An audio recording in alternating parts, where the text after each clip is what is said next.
Oi pessoal, hoje eu vou fazer pra vocês uma resenha desse livrinho aqui. Livrinho pelo tamanho, né? Não pela qualidade. Eu tenho que parar com esses meus diminutivos aí, que às vezes eles saem depreciativos, né? Esse livrinho, este livro, tá? Que é o Criatividade e Redação, o que é como se faz, do Rubens Marchiori.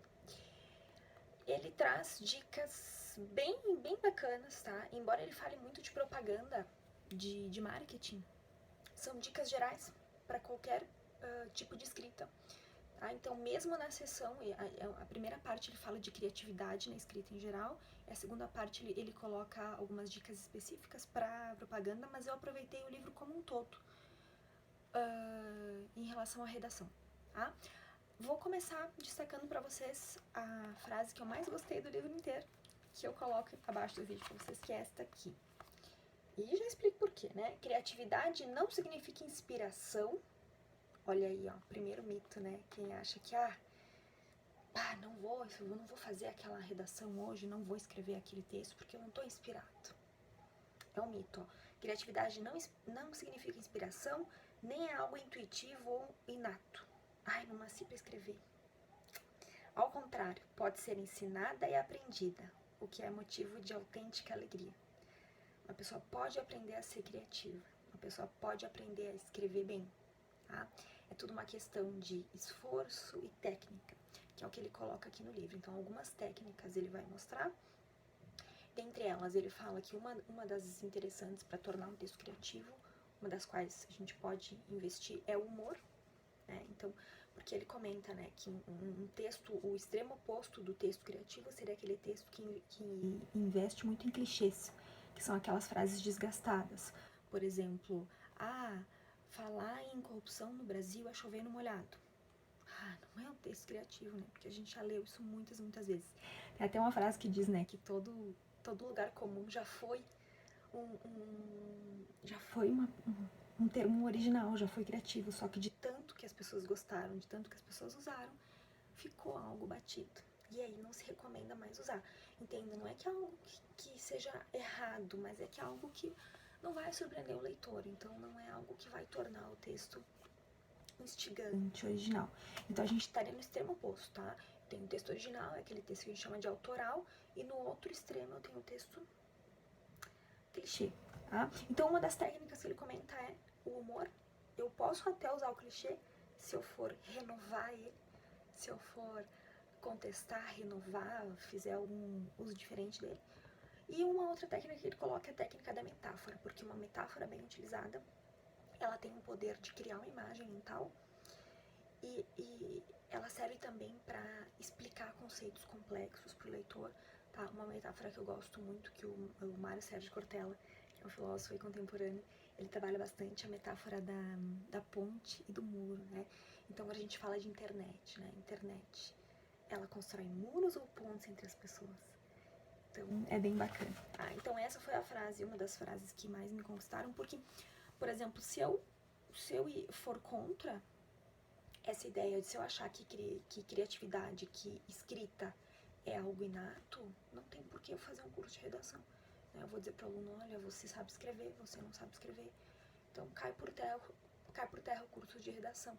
E aí eu tenho como contra-argumentar, porque o curso de redação consegue ensinar qualquer aluno a escrever bem, tá? Claro, não é fácil, a gente tem que praticar. Tem que praticar e tem que trabalhar em cima das técnicas, certo? Vamos a outros elementos do livro, tá? Então, falei pra vocês, né, da originalidade, fugir dos clichês, tá? É possível aprender a ser criativo. E uma grande dica que ele dá é o seguinte, ele fala muito da propaganda, do marketing, tá? Da questão de como aprender a vender o produto, então ele fala assim que tem que conhecer muito o público-alvo, né? Conhecer as necessidades do público-alvo, criar muitas necessidades do público-alvo, né? Mas ele fala o seguinte, que a gente tem que ler muitas referências da área. Então, mas ele expande, né? O legal do livro é assim, pra mim não interessava tanto a parte da propaganda, mas eu aproveitei muito a leitura. Então eu recomendo pra todo mundo. Ele fala, né, para estudantes, por exemplo, né, vai se preparar pro vestibular, e aí fazendo analogia, né, vai se preparar pro vestibular, o que tu tem que fazer? Tu tem que escrever redações? Não só, tu tem que ler muitas redações, para entender o que a banca avaliadora está esperando de ti. Não é ler redações para copiar, para fazer igual, é ler redações para entender o que é aquele gênero de texto. Porque cada gênero de texto tem as suas particularidades, então tem que ler as referências na área. O que seriam redações referências na área? Redações que já foram bem avaliadas, certo? Esse barulho aí é minha impressora, que tá meio louca, ela está concordando. Tem que ler referências na área, tá? E seriam as redações bem avaliadas pelo professor, redações que já passaram pela banca, redações exemplares, tá? Então, sempre ler referências na área, ok? Isso já é um bom elemento, tá? Ele fala do bloqueio criativo, é porque eu tô olhando pra baixo, que eu tô olhando pro livro. Deixa eu mostrar aqui, que eu separei pra vocês, tá? Ele fala do bloqueio criativo. Quando a gente tem um bloqueio criativo, muitos alunos chegam pra mim, Jenny, eu tô bloqueada, não consigo escrever. Por quê? Isso é medo de fracassar. Isso é quando a pessoa é muito perfeccionista, ela tem medo de ir mal. Então é aquela história assim, olha, já que eu não vou fazer uma coisa muito bacana, assim, já que eu não vou fazer o texto referência, eu não vou fazer texto nenhum. Então tem que cuidar, porque esse bloqueio criativo vira uma bola de neve, e aí quando vê, tu nunca mais escreve nada. Então assim, ó, isso é uma questão de se policiar, não pode ter esse bloqueio, tu tem que cortar esse bloqueio, tem que cortar o mal pela raiz, tá? Tu tem que entregar o texto, tá? Se é, agora falando da redação de vestibular, né?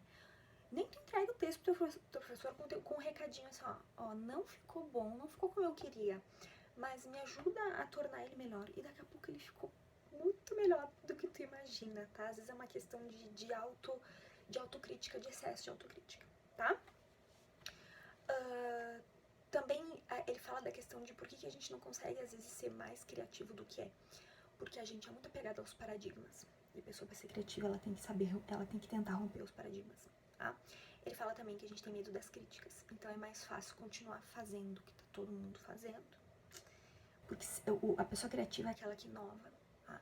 Então, por exemplo, às vezes eu consigo fazer um texto criativo, ele fala que eu consigo ter uma ideia nova, não é inventando uma ideia, é às vezes comparando coisas diferentes que eu consigo criar uma ideia nova. Então é muito bacana, né? Eu lembrei do inventar a roda, né? Ninguém inventa a roda, mas eu posso falar, eu posso pegar um elemento sobre o qual tá todo mundo abordando e olhar por um viés diferente. Isso é ser criativo, certo? Tá? No caso de uma citação, gente, eu não vou usar uma citação do um pensador que muita gente aborda aí, né? Um sociólogo polonês, o Bauman, né? Vou falar do Bauman porque tá todo mundo falando dele, que ele é muito bacana de usar na redação, porque ele explica muitos elementos do nosso contexto, né? Eu vou falar dele porque tá todo mundo falando, não, mas a maneira como você abordar ele no seu texto vai ser original, né? Certo? Tá? Ele recomenda aqui fazer uma revisão, o que eu chamo de revisão fria, ele chama de Operação Pente Fino, e aí ele traz vários autores, escritores profissionais que dizem assim, deixe para ler amanhã o que você escreveu hoje. Ele cita muitos autores, isso é legal, tá? Eu não separei aqui pra vocês porque eu não quero que vocês assistam o vídeo e digam, que interessante, não vou ler porque ela já falou todo o livro pra mim. Mas eu quero que vocês saibam disso. Ele pega depoimentos de vários escritores profissionais que colocam as suas metodologias de trabalho, e algo que é incomum, é comum a todos eles, é o seguinte, ó, vários escritores fazem isso.